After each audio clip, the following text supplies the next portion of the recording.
So we're going to start, and I'm welcoming everybody here for Soil Smart, Soil Wise. We are undergoing a redesign. So just to know that things are going to change. So there may be some unexpected responses. If you've signed up for something, it might not look the way it used to look. So just be patient with us. It's going to be a little bit before that settles down, but we're doing that. We do welcome you to the series. I think I've had quite a few people actually interested, and even some local people interested. We're talking biochar. We're hoping that the city will do a biochar pilot project, and John might be involved in that. So will be a fun thing to see what we can make happen here in Spokane. We are a membership organization. We encourage you to actually join. And it's the network has been redesigned. So when you sign up for a webinar, you are signed up as a member, but only for the space in which the webinar resides, which means you have to sign up for every webinar. You can see anything in that space. So if we do another event with John in this space, you'll be able to see that. You can come back and view the video later. That will happen, but you don't see the rest of the network. So if you join the network, however, then you get access to all the spaces, depending on the level that you join in. But there's a lot more that you'll be able to see. So I'll just do that. And then I want to take a minute to share with you a little bit about John. He is a biochar educator, consultant, and entrepreneur in Salt Lake City. So he's coming to us from Utah. He is the founder of Go Biochar and the former communications director at the U.S. Biochar Initiative. He's known for popularizing biochar, and he drives all over the country doing this. We have talked in many states as he's been doing his work, and on platforms like the Biochar Show podcast and social media.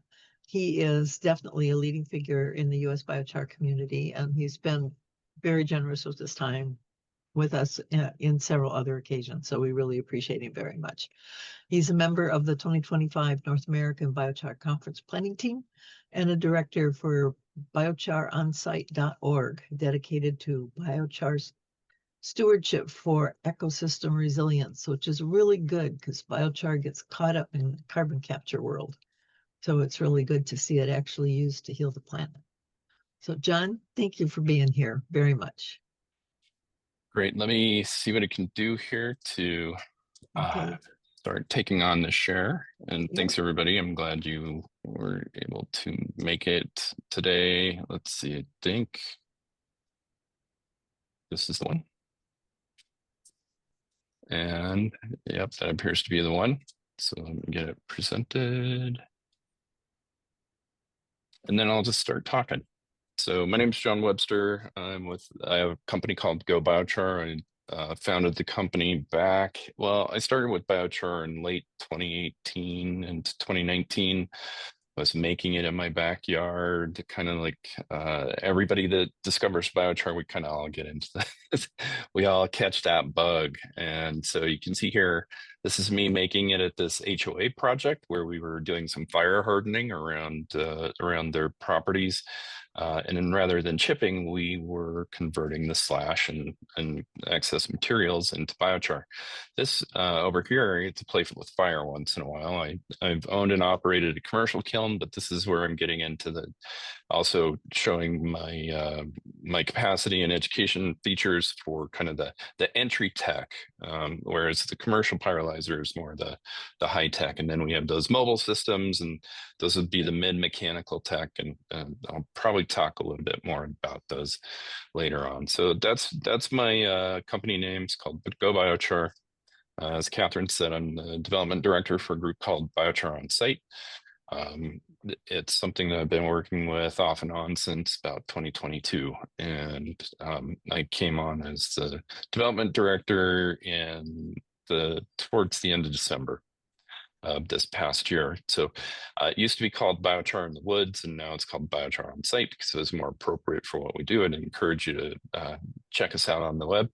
I have the Go Biochar business, and I went from being a producer into addressing more of the last mile concerns because one of the things that biochar producers have, and I guarantee this is the same in your area as it is across the board, is it's really hard to bridge that gap between biochar production and go-to-market strategies, getting people to buy the physical biochar. Everybody wants to buy those carbon credits. Not a lot of them want to buy the actual biochar because they don't understand it. It doesn't have a lot of exposure in the public eye. And so what we're doing is we're working on that to change the narrative, increase adoption, and bring more people to the table. As Catherine did mention, I do host the Biochar Show. It's a podcast that is sponsored and provided by the folks at Biochar Today. I've done 2 episodes on that, one with Jim Doughton from the city of Minneapolis, and another one with Dr. Kristen Tripp from the USDA. She's from the ARS department, and she heads up their Biochar for Soil Health program. There you can see my contact information and my LinkedIn. LinkedIn is where I'm the most popular or the most present. And so this is our Biochar on Site program, and this is an example of the things that we do. So much like Catherine, we like to have these monthly meetings as much as possible, and we host ours the first Wednesday of every month. This month we have Eric, who's going to be talking with us about the revenue opportunities in place-based biochar. That means, his company, they deal with vineyard waste in the Napa Valley of California. This is an area where you're no longer allowed to dispose of green waste into the landfill. So they have to identify another way and a better way to address that waste concern. And again, biochar is most commonly made from a non-merchantable or waste stream materials, because what we need to do is we're working to do the waste conversion into value, long-term, durable, generational value, known as biochar. So Eric will be presenting. You're most welcome. Everybody's welcome to come on board and join us. It is largely intended for land managers, practitioners, and conservation folks, but everyone is welcome. Some of the topics are a little more advanced, but you're welcome to hang out and check us out. It's really quite informational, and everybody enjoys themselves. I do want to mention that whenever you are dealing with biochar, the physical material, we want to be sure to protect ourselves. We are going to be talking about utilizing biochar in order to plant trees and increase their survival rate, build the microbial communities, reduce the stressors from maybe excess heat concerns or even the moisture concerns, and intermittent, inconsistent irrigation events and how normalized. So anytime you're handling biochar in the presence of dust, please protect yourself and wear a mask. It's non-toxic, but it's not good to breathe it in like any other dust. So wearing something like a simple mask can really go a long way.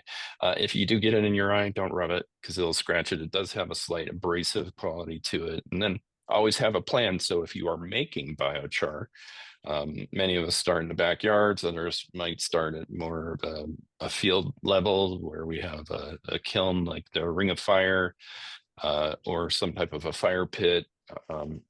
Make sure you have a plan. Make sure you know who to call, what to do. Fire always involves the chance of risk and personal harm. So I'm leaning on Kelpie Wilson here. She is generous enough. Kelpie Wilson is the inventor of the Ring of Fire kiln. She's a co-inventor of the UBET Oregon kiln, which is one of the first entry tech kiln processes out there. And so she really is a pioneer. She has this practical, this regenerative living online course called Practical Biochar. We have just a few slides from one of her modules, and so we're going to go through really owe Kelpie a lot of gratitude. One of the things we can do when we're thinking about biochar and our growth objectives, both for landscape, for trees, for remediation and restoration, is the fact that biochar, you can think of it, it's a it's a cheat code, right? It's a quick way to build soil carbon in a meaningful way. So because it adds that captured carbon right into the environment. The photo we have here is from a Colorado mine that had a bunch of tailings on there, incorporation of biochar, and then phytoremediation by including the plants in order to restore the location as well. One of the benefits of that is that you reduce the amount of erosion, so the downstream harms are significantly lessened. Biochar moves soil type from sand and clay towards loam by adding organic matter. So if we have uh, when we think about things like those water pitcher filters that many of us have on the counter, if you think about it, when you're pouring the water in, the charcoal that's in there is holding the elements that come in. When we install biochar into the soil, it does the same thing, and it helps to hold on to the water, the nutritional elements, because biochar has a negative charge. The positive charge ions, they connect with it, they hold it. It's a temporary bond. It then peels off. But by holding that in that first top 4 to 6 inches, it's commonly referred to as the rhizosphere, where the roots are for the plants. It still leaves it as bioavailable to the plants and the soil biology. So by adding the biochar to the soil, we increase the water holding capacity, we increase the infiltration capacity, we increase we reduce compaction, we increase respiration because all that biochar in the soil that respires, so that it has its own gases that are coming up, but it also needs the oxygen to come in. So, and this is really important when we want healthy, successful tree plantings and we want healthy, durable, long-term tree growth. So, uh, we're going to talk about the ways that biochar reduces salt stress. Salt in the aquifers is an ongoing concern. We're finding that as they become depleted due to overuse, that we have an infiltration and exposed just an increased pressure from salts. So biochar does have the capacity to reduce those stressors. It will adsorb the salt. So adsorb and absorb are different. Absorb is when it goes in and does a permanent bond. Adsorb is similar to what we talked about earlier, where they connect one to the other and then are held. So biochar will adsorb some of the salts and reduce the stressors. This is particularly important for us in Salt Lake City because our city's named after a body of water that is extremely loaded with salt, and so and then we also salt our roads in the winter to address the snow concerns. So oftentimes when we have those trees that are right next to the roadways, our turf, maybe even like municipal garden paths, those salts can be a real stressor to those environments. So when we add biochar, that will help with it. Um, and then the biochar, of course, helps with the drainage and also with maybe some pH concerns. But you can see on the chart the ways in which it helps. And one of the primary ways that the soil benefits and builds that resilience is the fact that you have the attraction to the biochar. There's something really fascinating about the soil biology and the way it interacts with biochar. So biochar has that negative charge, and it just happens to turn out that a lot of the biology that we have there in the soil, they're all attracted to the negative charge. And I meant to look this up, but my understanding from what I've been told is that negative attraction attracts the biology because they understand that to be where they're most likely to go find those nutrients, to find water and those availabilities to them. So it has a real interesting effect, and that's how it goes to add into the increased biologicals.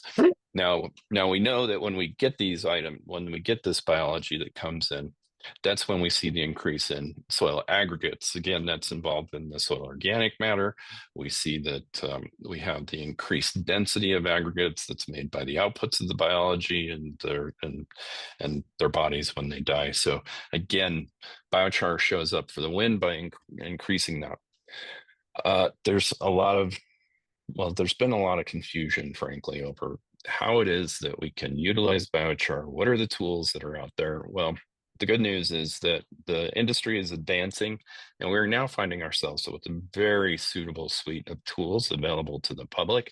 These are these are also available to folks like certified crop advisor, technical service providers, NRCS agents, and professors at Extension University, and as well to the general public. So this is a project called the Biochar Atlas. It is run by Dr. Kristen Tripp, who I mentioned earlier, and her and her team. They put this together. They started a number of years ago. They put this together, and it has a number of very useful tools. It has a biochar selection tool. It has the capacity. It has a calculator, and it will let you do a number of things. So you can see it has the soil data export, the biochar property explorer, so you can understand. It helps you kind of pick maybe what is the best biochar for your application. It has cost benefit analysis, and then again, the tools for implementing the soil carbon amendment. This is the calculator I was talking about. It more or less acts as a sanity check because we didn't really have this in the past. It was more or less practitioners saying, well, you should do about this much. So even though we have over 30,000 technical and peer-reviewed research papers on biochar, some of the practical application strategies have not really been widely shared. And this effort right here by USDA is an effort to meet that need for the public. So, and we can apply this to any number of cropping systems. That includes orchards and trees in urban environments, as well as our homes and properties as well. Um, the next thing I'll point out is that that tool is not the only tool, right? The USD also has something called the Web Soil Survey. The Web Soil Survey is a historical analysis of soil types down to the specific region, and can even have multiple studies that have been done over the past. I believe some of these studies started as late as or early as 1940. So we've got 50 to 90 years of historical data to understand the soils, the migration of the soil structure, the soil health over time. And that biochar calculator and the biochar atlas tools integrate with this. So when you have the ability to identify your soils, identify your amendments, identify the types of biochar that you're looking to implement, it really turns out to be quite a win. So let's go ahead and talk about trees. It's one of my it's clearly one of my favorite topics. And let's see if I can get this to play.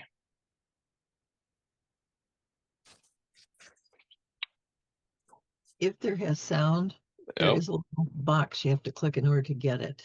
oh, Um, to get the sound. yeah, Okay. Do you know where that box is by chance? no, it's probably in the plugin section, or it's Okay. when you first You click know on what it. I can do is I can just tell you what I'm saying. Okay, yeah. So this one, this is up. We were planting 150 trees outside of a dog park in Park City. This was a group called justserve.org. They sponsored this. We had a number of volunteers that came in and put us put us all together along with the Park City municipality. And you can see what we did there in that wheelbarrow is that we had a mixture of biochar, minerals, and humates. So here in Utah, we are fortunate in that we have both these mineral deposits from the Lake Bonneville that was here in the way back days, and then also humates. So the azomite is a A to Z minerals, including trace elements. It's a fantastic blend of um, it's a fantastic blend of minerals, and it really adds to the biochar in a quite beneficial way. And same with the humates; those humates are also viable. Here we are speaking with Tree Utah. I do happen to sponsor all their tree plantings so they can incorporate biochar. They are often providing trees in the urban environments. In this case, we were at a school that's kind of on the west side, right next to a freeway. So there were going to be stressors from the materials coming off the roadways, as well as the heavy compaction of the soils. One of the things that Amy will be talking about is that there's a severe clay pan just underneath, about 15 inches under the soil there. So by adding the biochar, they understand that that's going to come down further and help reduce that compaction, hold the water, build the soil structure. And one of the things that they found is this has been significantly reducing their tree loss. And when you're a nonprofit like Tree Utah, and you can go to treeutah.org, and you have sponsors that are paying for these trees, the sponsors are really happy when they know that those trees are going to survive and thrive. So it's been a win-win for everybody. And it's a program that just makes you feel good because you know that trees provide shade and a lot of valuable resources for the local biodiversity. There are a number of ways in which we can apply biochar. So as you saw in some of those videos, we did it the traditional way with just having um, just good old-fashioned shovel. We would use a pick. We'd try and get down into that clay pan. Depending on how your soils are, you can see top left, city worker addressing what looks to be a soil that is not too compacted. So, but then they're going to add the biochar and get that into the soil. For more established trees, you can do this air injection process where you go in and you're putting it's on the other side. It's like a 500-gallon tank of compressed air, and they go in and they just and they reduce the compaction all around those roots. And then they go in and they mix the biochar, depending on what it is. Sometimes they have injection capacity and they can add a slurry and push that slurry down there. Other times they're just reducing the compaction, integrating the biochar with the top view and commonly some type of a mineral blend and nutritional element as well. And then that'll work its way down into this loosened soil and help the tree. Ideally, when we're planting trees, we want to make sure that we're doing so inside the drip zone of that tree. So there are a number of ways to address it. This is a group over in England. They are doing another similar air injection processor. It does both the air injection as well as minerals. And this is a large oak tree. And Carbon Gold is a really fantastic company over in the UK. They have some really fantastic YouTube videos as well. Some illustrations from about or animations from about 4 or 5 years ago. So again, what we're doing is we're working to create success for both the new plantings as well as established trees. As we talked about with Tree Utah, this shows a statistic that can be really rough. 30% of urban trees, they die in their first year. That's sad. That's truly sad. The good news is that we do have ways to do this, either by changing the mechanics in the soils, adding more targeted amendments, and one of the pioneers has been the Stockholm Tree Project. These systems are really fantastic. So it's a tree pit and water infiltration process. It serves multiple purposes. One off is healthy trees. The other is infiltration to increase the infiltration, but also at the same time to reduce the stormwater runoff. So the biochar is incorporated in this way. It's done in 1 part biochar, 1 part dry compost, and then 6 parts of different gravels and rocks of various sizes. And they construct it all, and it allows, and you can see over here on the right-hand side under kind of the area number 3, it really allows for the infiltration of the water into this gravel substrate. Again, up here you'd still have some of the original soils, but then you have the biochar blends in here, and the biochar and compost are mixed in here. So as the roots come in and further stabilize those aggregates and extend the tree's reach to attain both nutrients and water sources, it's kind of a practical understanding of how we can see increased success. Here's an example of the construction process.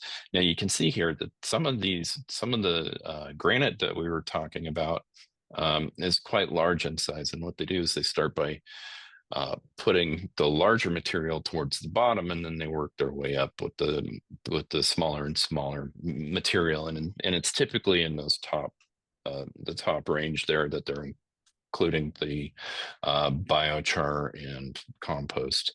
Again, it's still everything with biochar, even though this is ancient earth wisdom, everything with biochar still tends to be under constant review, constant update, constant reporting, both of the wins and the losses, because we need to celebrate both, right? We want to make sure that if there's something that we'll learn that works really well, let's share that information. If there's something that maybe just doesn't quite work as well as we hoped, let's share that as well, so others do not reproduce those same concerns and experience those same negative results or insufficient results. Now, I do want to point out that here we're looking at, a 1-year trial before and after, but much of the research that you're going to find on the general internet, one of the things when you're reading those technical papers is you want to validate the descriptions that they're using, the trial criteria. And then honestly, biochar is a long game, right? We've talked about it being generational soil health, generational improvement of the soil structure, the soil biology, just the general overall health of that component. Most of these studies are often limited to maybe 1 year because they simply don't have the funding. So when we're reviewing technical papers and these research documents, it's always important to look at the term and duration of the project and try to use those in order to build a real perspective on what your overall objectives are. But you can see here, before and after, look at the growth with just 1 year. Isn't that something? It really is amazing. So again, Stockholm, totally changing the tree planting world, especially in urban municipalities. We do have groups in the U.S., municipalities in the U.S. that have done this, and I can provide some of those links after this. Again, I want to thank Kelpie Wilson for her contribution to this. I want to encourage everybody, if you don't have it already, this is the Biochar Handbook. It's available on most online booksellers. It's fantastic. Kelpie is a true pioneer. She has been involved with biochar at a very intimate level for a very long time. She helped set the standards with IBI. She was a longtime board member and contributor at the U.S. Biochar Initiative, and she is an acting advisor for the Biochar On-Site program. I have personally purchased about a dozen of these handbooks, and I literally will give them to friends and to clients and to anybody that I feel like they'll be in a position to help advance the biochar industry and soil resilience and tree health, cropping systems, by getting a deeper understanding of biochar and how it's applicable to the modern world. It's not just a campfire anymore. It's a brand new way of doing things. It's a great new way of thinking about things and converting that waste into real durable value. And I think that was, Catherine, you know what? I think that was my last slide. Well, fantastic. So Yeah, I think what Kelpie's I'll really do quite a here star. is I'll just go back to page 1. Does anybody have any questions that I can answer for you? I think I may have had this muted. So are there any questions? You can stop sharing if you want to. So we can just Okay. see your face. That would be good. There we are. There we go. Yay.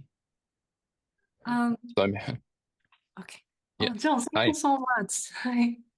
I do have a couple questions. This is fascinating. Actually, it's my first time exposed to this, concept.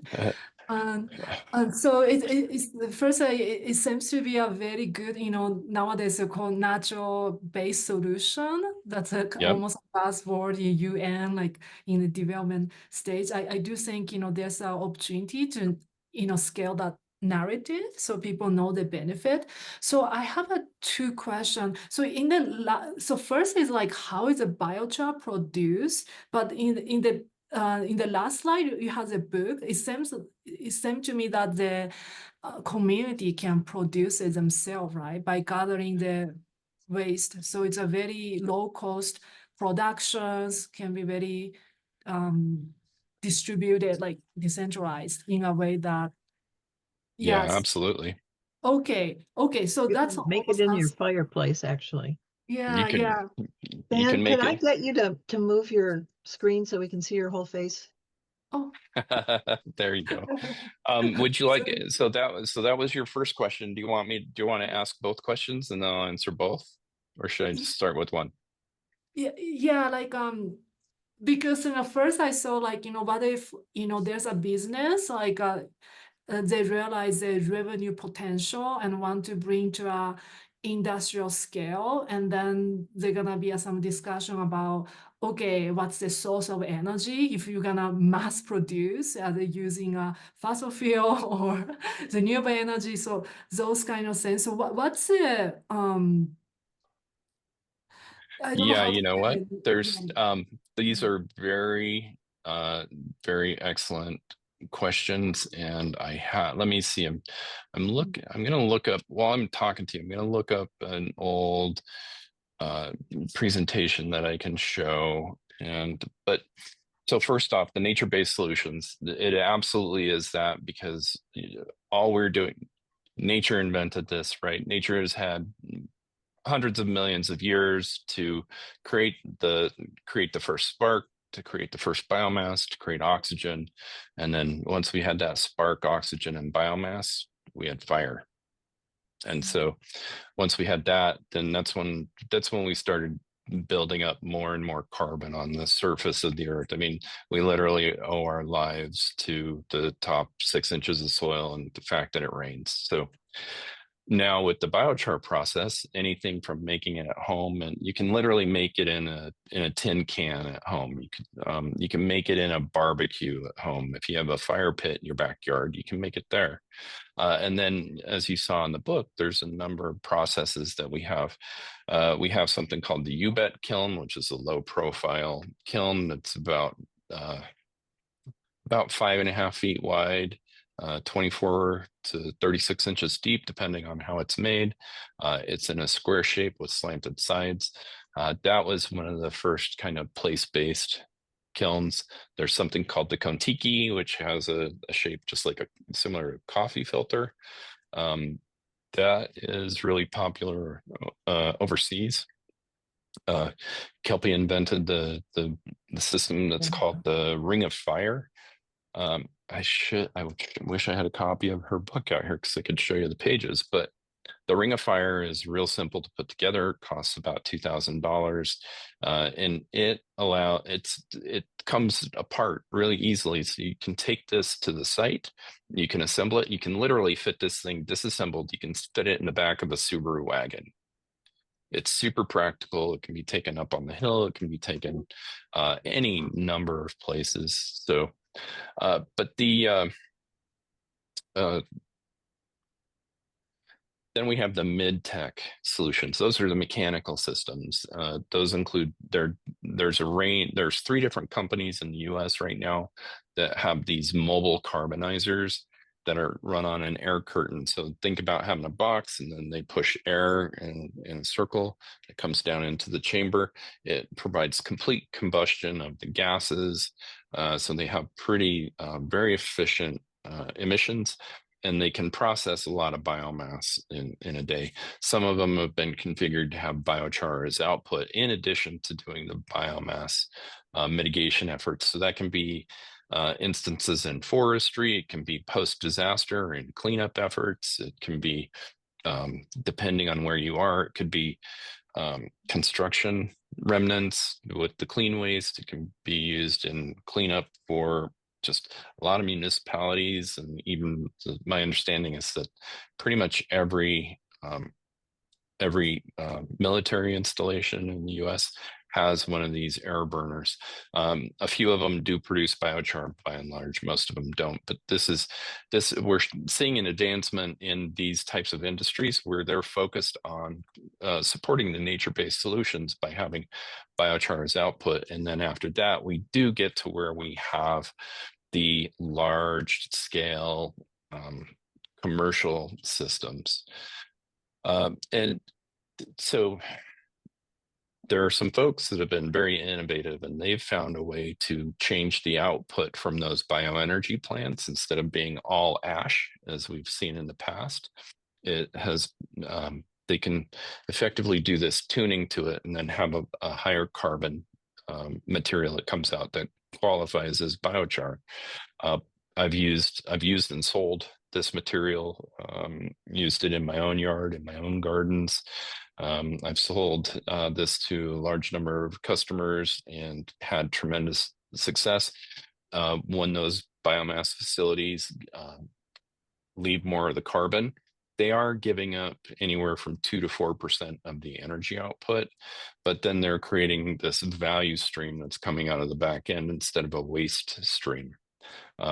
Sometimes that you know, just the straight ash, sometimes that has application in things like cement, but there's typically only so much you can give out or sell. And then often a lot of these facilities are not located near cement manufacturing locations.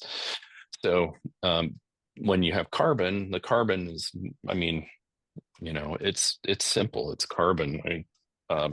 It's really easy to move, you know, something that looks like this, you know, and you can put it in super sacks, and it's real easy. And if you have kids, you can let them draw with it. It's like, and carbon has durability. You know, those cave paintings in France that are 30,000 years old of the bison, that's charcoal. They use charcoal to draw that. So carbon has durability, and it's very practical. But these, and then there are other large systems as well that are doing pyrolysis, and they have output of this captured carbon, and we are able to put that to use. Now, some of the important differences to understand is that when you're talking about these entry tech methodologies, so the Ring of Fire, Darren McAvoy from Utah State University, he's got the larger box, which you saw the picture on the first slide.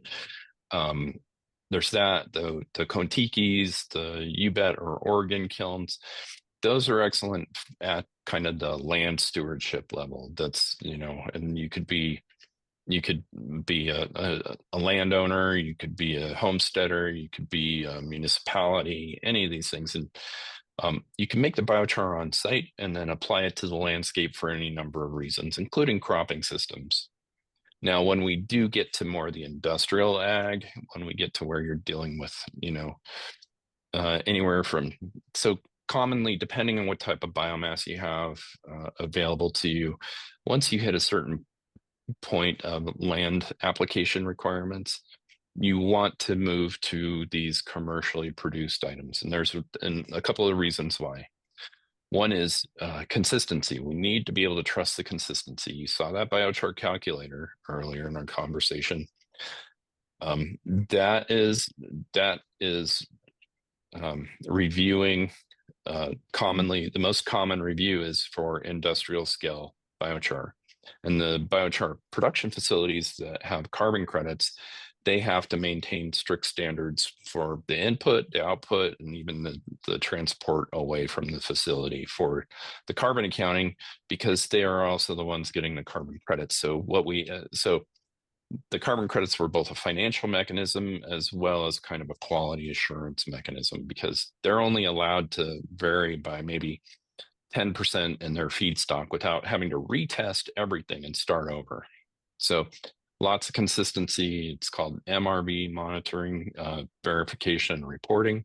So it gives us something we can trust.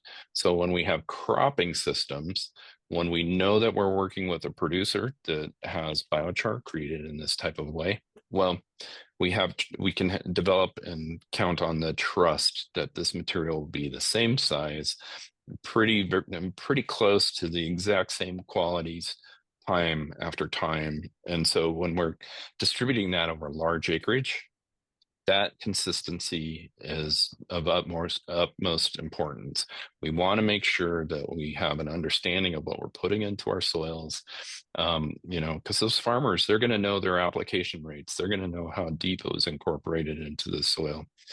These are all variables that are very vested in controlling and documenting. I mean, farmers these days, they they can turn a wrench, fix a tractor in the field, and then they're also expected to do spreadsheets and track all their data. I mean, they know computers to welding. So, big props to them. But when they're installing something in their soil, they want that consistent. The place-based processes, I mean, they get those bigger chunks. You need to be able to, oftentimes it's best to kind of chop it down, get it down into more of the 2 millimeter to 5 millimeter size. So that way, when we're putting it in soil, it kind of meets more of our overall objectives and has a more even spread, especially in our gardens and in our turf and things like that. So yeah, but there are a lot of resources. I do want to make sure that you are pointed to biochar.org, of course, and then also to biochar.org. Biochar.org is the U.S. Biochar Initiative. And in there, we have something called the Learning Center. And there's a number of fact sheets that talk about application practices. They talk about it for manure management and much, much more. So there's so much. Okay, so biochar is a huge rabbit hole. And if you like science and soil and fire, that it's really a magical opportunity to get involved with all of those all at one time in order. And for me, I stumbled upon this rabbit hole 6+ years ago, and I haven't been able to crawl out. I just get deeper and deeper, and it's a fantastic thing. It's a place of healing. It's a place of science and research. Like, I can totally nerd out with people and talk about chemistry and science and math, and then on the other hand, I can talk about the emotional connection that we as humans have to fire and the community that fire can build. Like, we get all of this diverse experience built into a simple material called carbon. It's really fantastic. Grows big trees, grows healthy fruits, vegetables, and I can even, we put it in people's lawns here in Utah, where we're the third driest state in the country. And guess what happens? We save anywhere from 30 to 50% on watering our lawns. That is magnificent. We shouldn't be declaring a war on turf and lawns in areas like ours. We should be championing carbon sequestration in those lawns. You can be a carbon hero by putting biochar in your turf, reducing your water, because when we have those green spaces, you know what we do? We reduce the heat island effect. And when we reduce the heat island effect by having this turf, by having those trees, what do? We use less air conditioning that is commonly powered by coal-fired power plants. So if we take simple steps, add simple, practical, nature-proven materials and amendments into our soils, into our turf, into our parks, we can have better things for less. And so that's kind of one of the key takeaways I really want to leave with you, is that we have the opportunity to do better. We have the practical wisdom. We have people that are doing boots on the ground. Biochar is safe, biochar is scalable, and biochar is shovel ready, both at the local, municipal, and government levels. We can handle small gardens to large industrial ag. So it's really been tremendous to see. The industry is just on its way up. It's still kind of in its infancy, just because the awareness for the general public's not quite there. But I'll tell you, it's going to really take off in the next year or so, and it's going to be magnificent. So, John, could I get you to talk a little bit about charging biochar versus uncharged biochar? Yeah, that's good. And I can talk about it in the context of trees as well. So, like I mentioned before, biochar, when it comes out, it has that negative charge, right? So that means it's hungry. So whatever's coming into your soils, it's saying, feed me, and it's going to try and take that up. That's why you might hear people say, oh, biochar, it's not good because it sucks up the nutrients from your soils. Well, that is somewhat true, right? Because when it's first put in, if it's just a raw biochar and you have a taxed soil that is struggling, it could be detrimental, but it's usually only detrimental to the non-native species, because our native species, they developed in a fire adaptive environment. So there are folks that use this for weed control because it'll give the natives an opportunity to survive and thrive and get established before those invasives come back and cause their trouble. But yes, one of the key things that we want to do, and something that's on that and on the biochar calculator from NRCS, is that we want to inoculate the biochar, or we want to charge it, is also a common phrase for it. And so we can add things that we have access to. So this might include manure, so animal outputs. It might include your compost. It might include minerals, like I was talking about with the azomite materials that's mined here in Utah. It's a surface mine. It's a wonderful complex. The humates are effectively, you can think of those as semi-petrified compost. So it has a lot of minerals and even carbon structure to it. You know, the other thing I want to point out is that biochar is not a magic bullet, right? But it is a very significant place, that solid, predictable, trustworthy baseline in the symphony that kind of drives everything. It's just that stable base that we can build upon. You don't always know it's there, but you can certainly trust what it's doing. But again, we can also use commercial fertilizers when we're dealing with biochar. So you don't have to reduce your chemical fertilizers. You can reduce the chemical fertilizers when you have a proper balance between the carbon structure of biochar and those fertilizers. And then you can apply those to things like trees and crops and turf. So, and just a side note, turf is one of the largest crops in the entire United States. We have 58 million acres of turf. So think about it. If all we did was add biochar to the turf, we can't even make enough biochar to fit in there.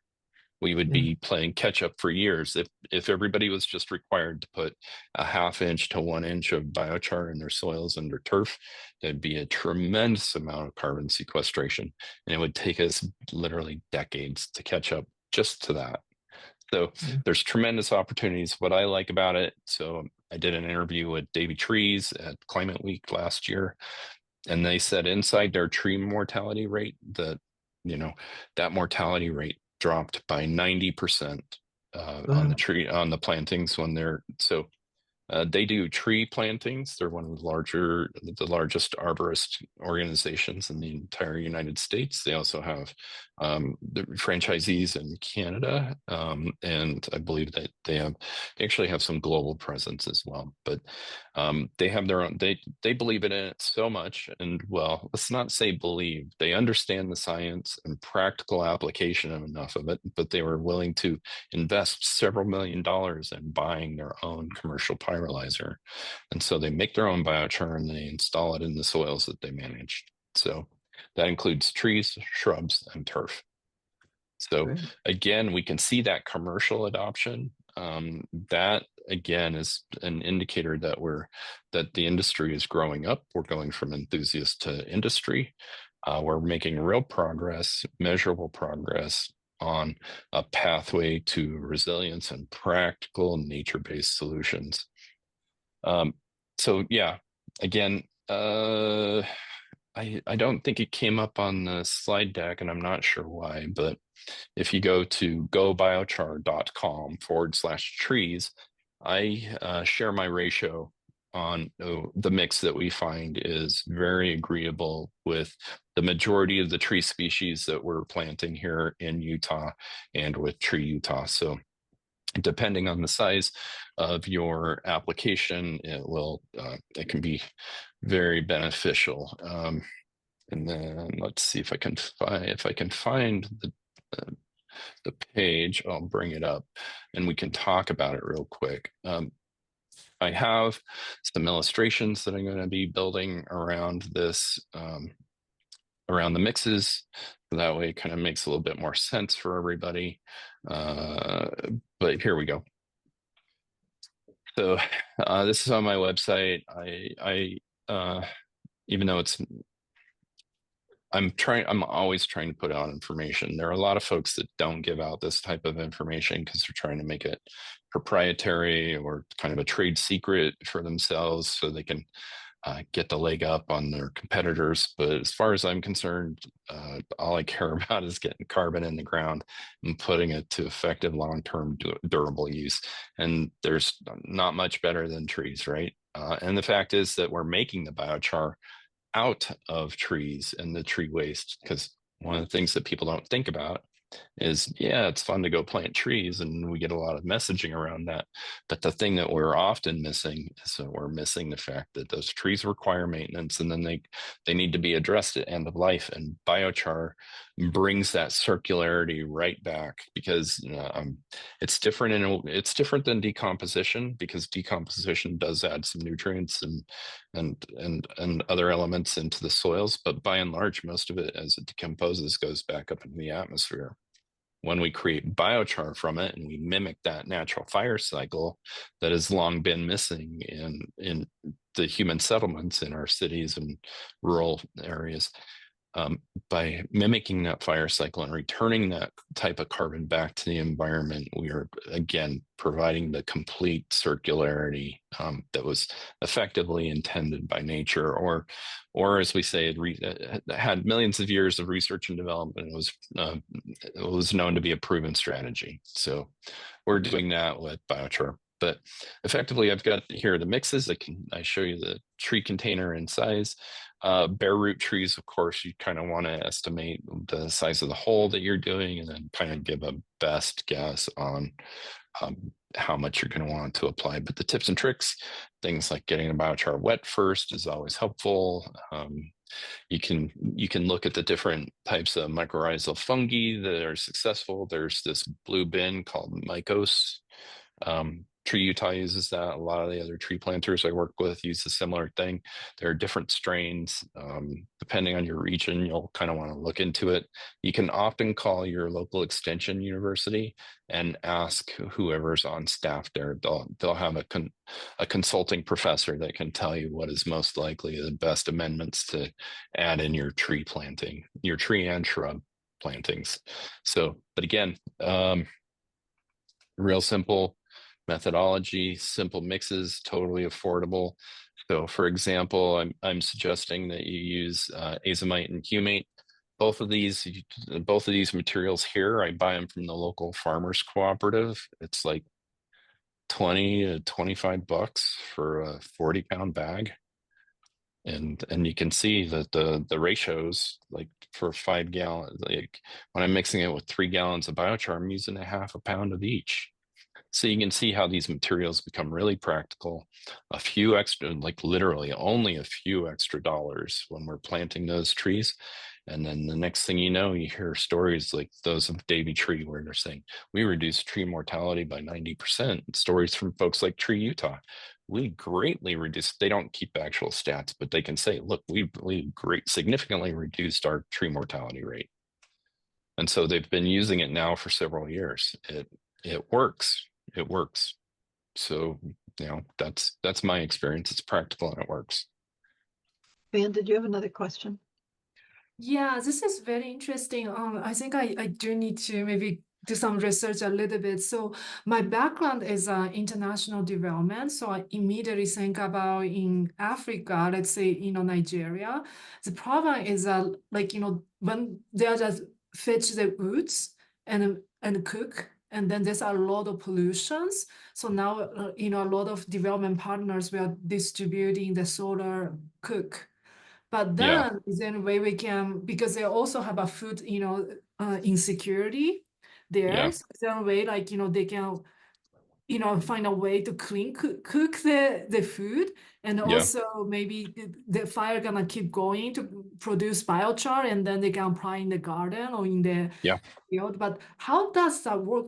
I'm just like wondering why there's it's just so less known in the development world, like in those countries. If it sounds like because for indigenous communities, they do a control fire, Hmm. freezing, and then they'll grow food. And so I just don't, I just need to know what's the risk, especially about the health side.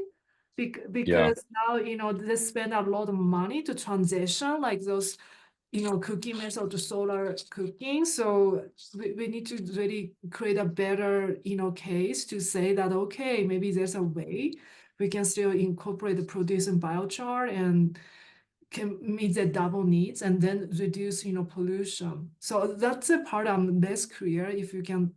Yeah. So we maintain a biochar forum at uh, groups.io, which is a Google, it's both an email forum and a web-based forum.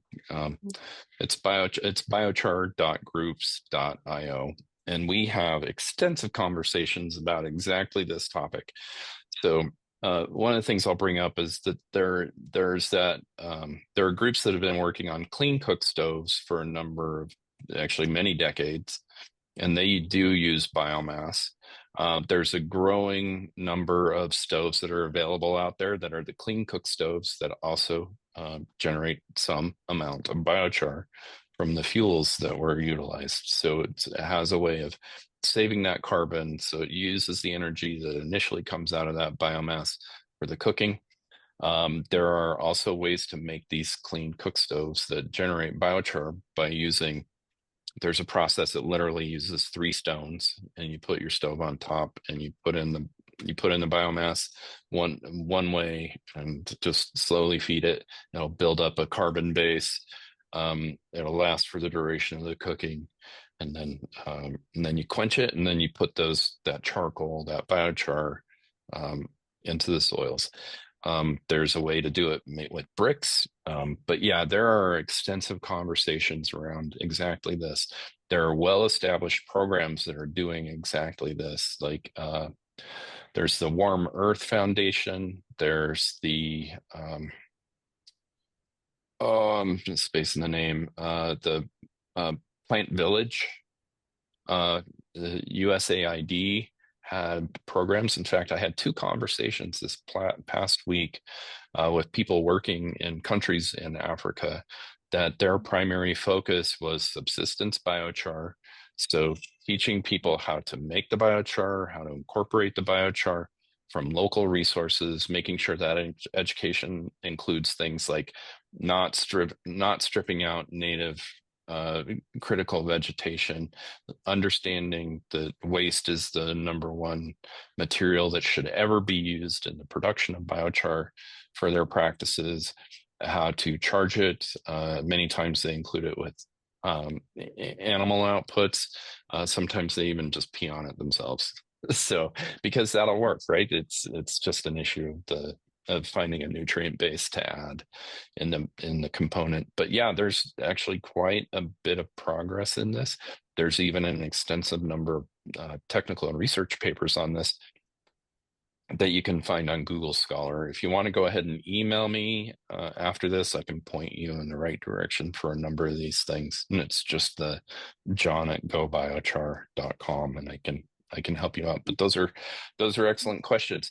Again, by and large, the number one problem for biochar is simply the lack of awareness. Okay. People just don't know. People don't know what it is. They don't know how to use it. They don't know where to find it. They don't realize they can literally make it in their backyard or on their farm or so. But it's changing. It is changing. The fact that you're here today in this webinar, attending, talking about it, it shows that we're getting an expanded reach. So used to be when I first started in this, there would be a new biochar video on YouTube every 6 months, 4 to 6 months, there'd be one new video because I was always watching it because I was stuck in that rabbit hole I talked about. one video. And now you go on there and there's probably anywhere between 60 and 100 new videos that are posted about biochar every day. So we've got a tremendous uptick in public awareness, information distribution. You do want to make sure that you check with curated and trustworthy sources, because there still is a lot of kind of there's a lot of not entirely accurate information that's out there on YouTube and Vimeo, but mostly on YouTube. So yeah, and let's talk about source a little bit, because source kind of gets into that, I think. And you alluded to it in what you said, because and almost anything that burns can be biochar. correct. It does make a difference in the final result as to what you actually use. So there's been a lot of research here in the States about what to use where and how. But the other problem, which does happen, is that because anything that burns can become biochar, people will take things that aren't waste to burn it to make biochar, which is really destructive. So Yeah, that, it sure can be. yeah, so that has to be It, encouraged. so and again, back to the whole carbon credits topic, and that is a financial mechanism that's driving the market, both the production and implementation. And so what we see from that is the fact that um, those carbon credit markets require a specific type of biomass utilization, right? Because you're getting you have the whole LCA life cycle analysis around the sourcing of your feedstock.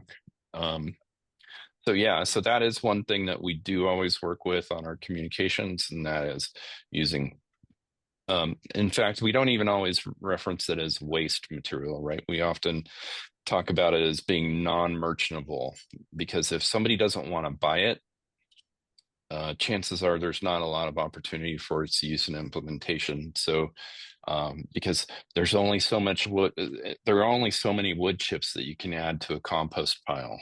There are only so many wood chips you can spread around landscape before it becomes an issue.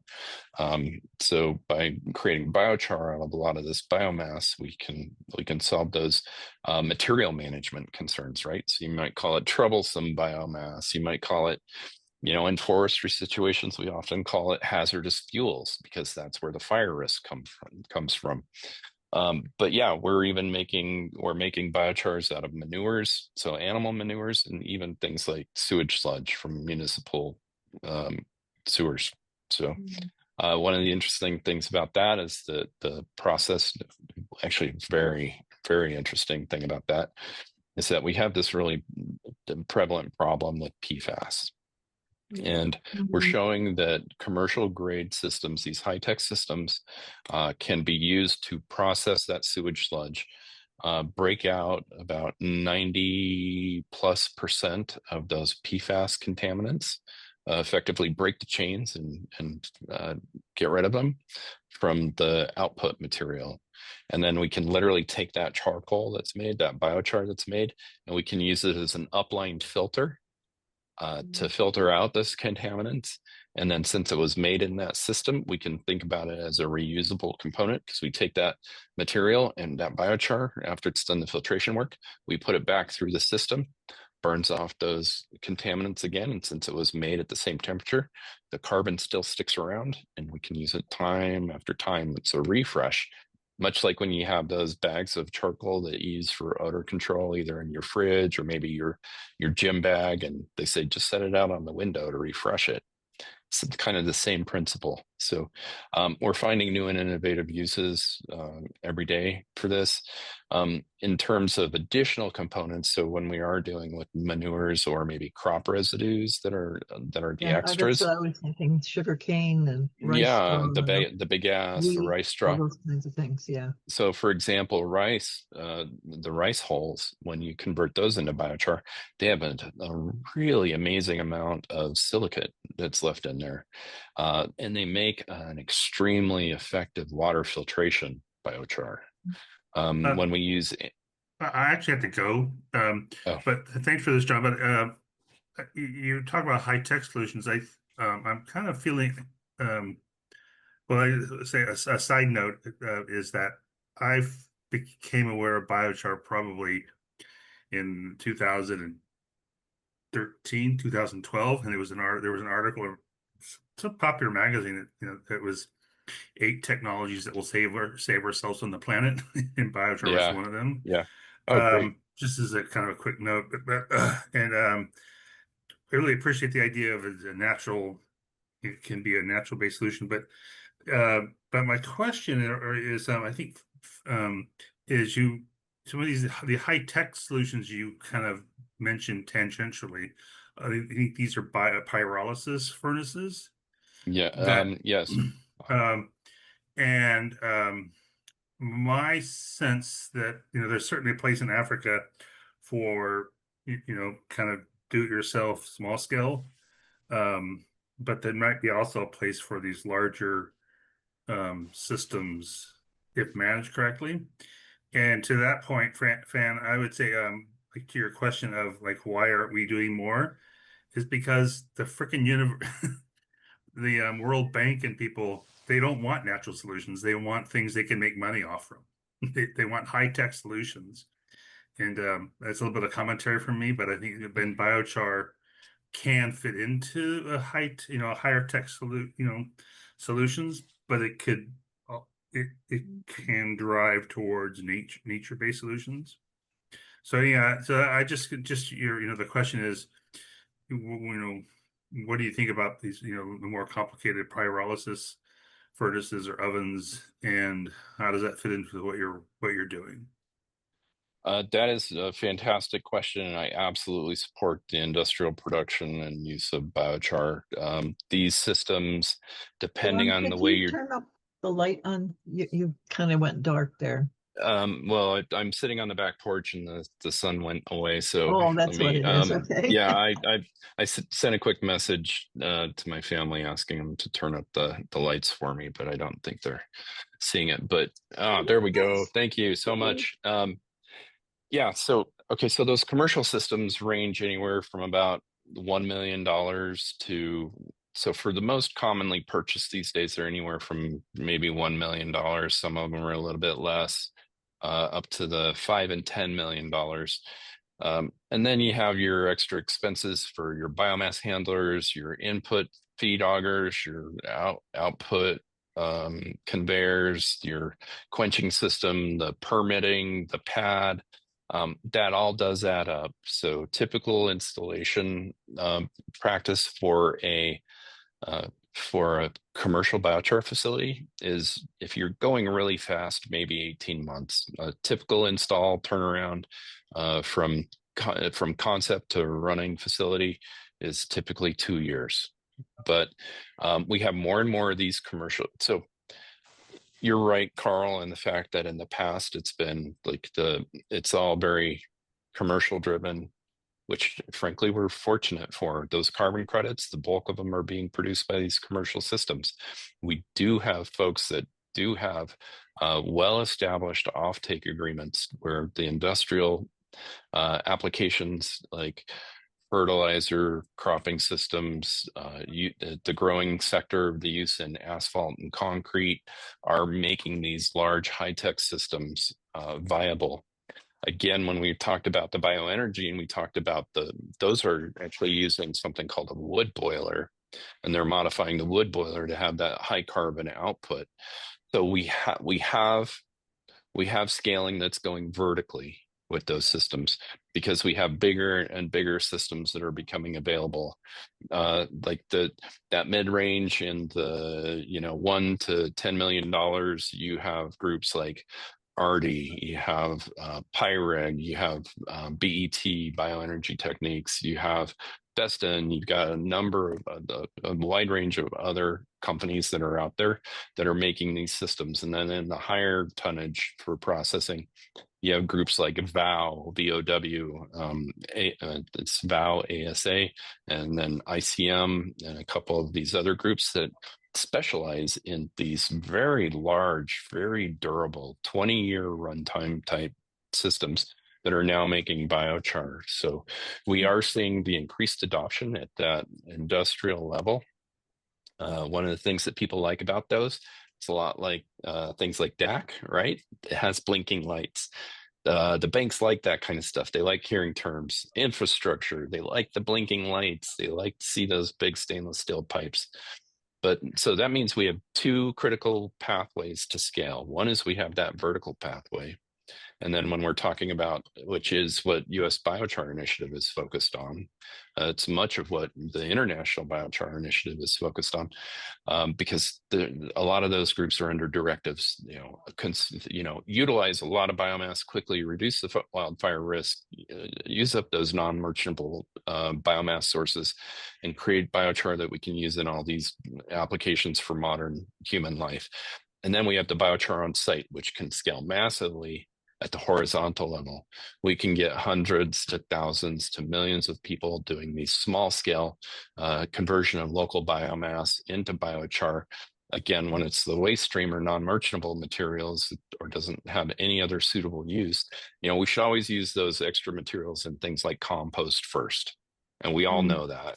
That's kind of the number one guideline. If it can be put to another use, put it there.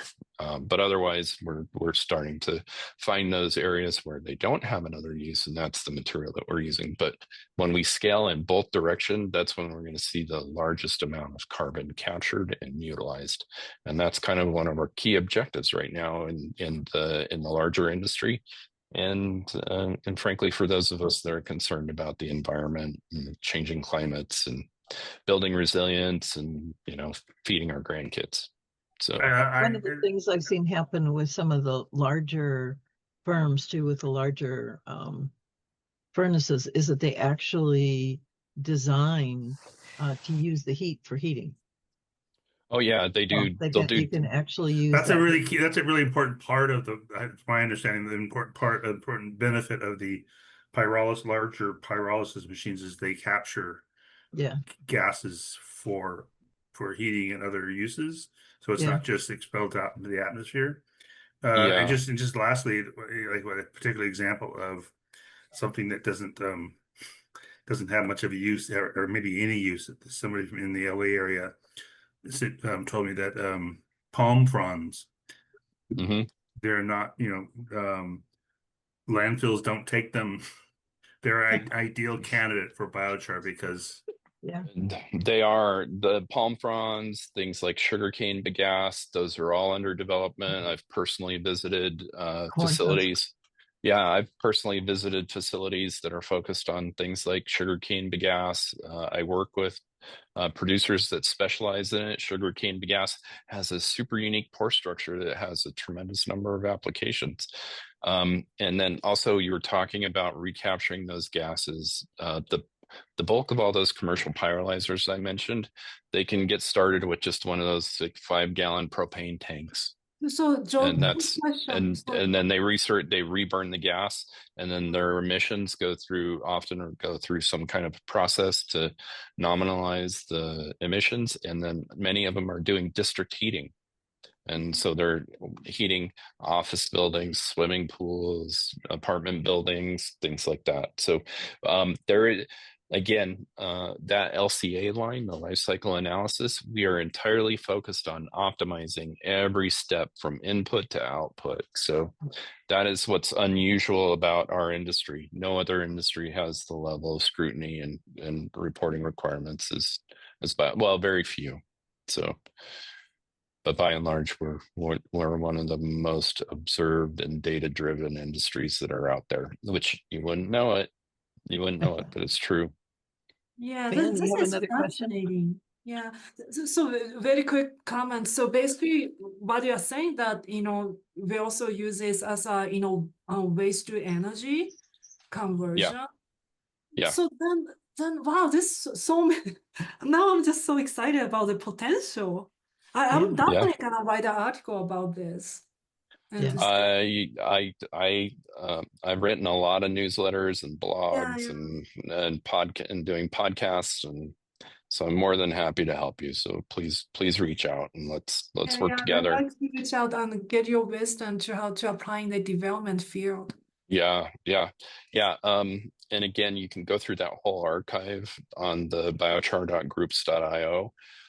There's years and years. You can search by subject, and there's years and years of information, much of it from folks that are actually in the field, doing the hard work, doing the hard research, doing the development of these new and unique tools and application strategies. So yeah, there's a good number of us that are out there that are deeply committed to moving these things forward.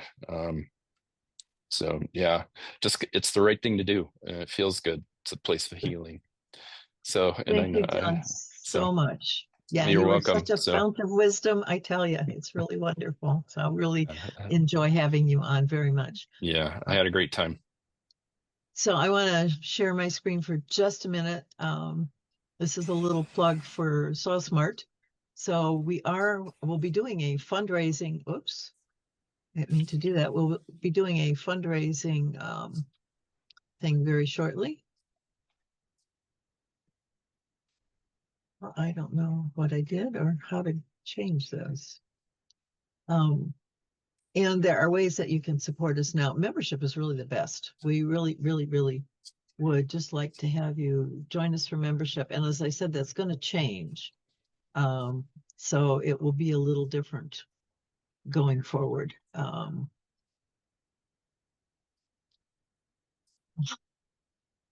Yeah, that's unusual, but at least we can still get your QR code. Yeah, well, So, that's one QR code. Yes, we've got oh, several. That's a problem. It's just so weird. I don't know. Let me stop and start again. Let me grab it here. well, that does take you to the Thriving Soil website. So it got us halfway there. I also want to say, want to say, let's go biochar, right? So I challenge anybody else in the biochar space to get the biochar plates for their state. Oh, great. That's pretty neat. That's pretty neat. Yeah. So we have 3 little pockets that we put money into here. Oh, there we go. We have a QR code for planting forests. If you're into having a forest in your area, we use a Milwaukee method. So you can contribute to that. You can contribute to us and all of the projects that we're putting up together. And then we have a puddle of money that we're trying to collect for people who want a career. So we would like to sponsor 2 people to do soil science. Soil science is very different than what you're usually used to. We've done a couple of webinars on it, and we'll be doing more.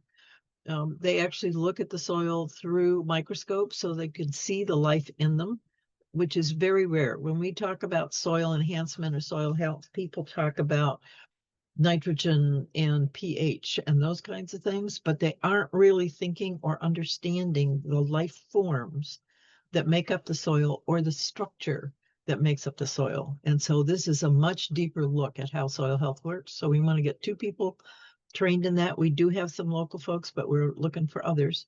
And then we really support Zach Weiss's work with Water Stories and his way of understanding how to get the land to hold water.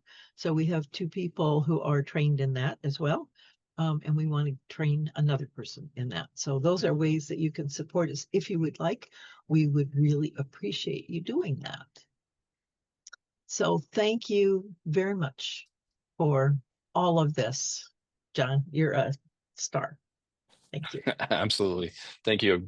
Thank you for the invitation. Thank you, everybody, for attending, and look forward to future conversations. Yes. Please do check out the Biochar Show podcast. Make sure you check in once in a while with Biochar on site. And then again, always make sure to reference the U.S. Biochar Initiative.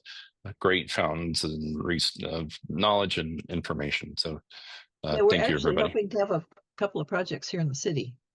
Oh, great. Yeah. Yeah. That's so wonderful. I just talked to somebody today about that. So yeah, we're looking forward to that. So. Fantastic. All right, Catherine, thank you so okay. much. Bye-bye. All right, bye, Thank everybody. you.